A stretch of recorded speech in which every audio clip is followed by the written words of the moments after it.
Off they go! Shericka Jackson pumping well. Team Clayton is also moving well. Surgery Shelly Park. It's Clayton and Jackson. Clayton and Jackson. Off they go! Shelly and Fraser Pryce got it brilliant again. The rest of the field left the chase. Kevin Nelson running well. It might be Shelly and Fraser Pryce.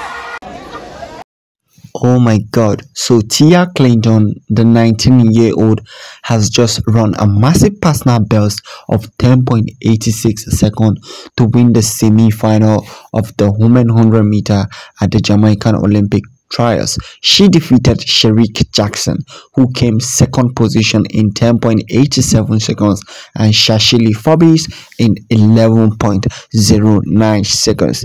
I was very shocked when I saw Tia Clayton edging out Shericka Jackson. This means that Shericka Jackson needs to tighten her belt.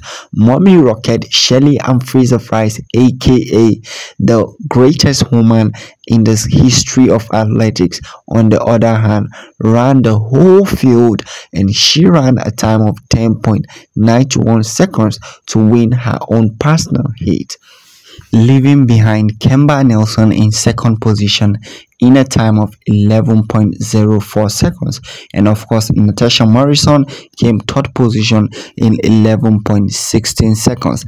As it should be, I predicted that Shelly and Fraser Pryce was going to take the first position, but the one that shocked me was Tia Clayton beating Shericka Jackson.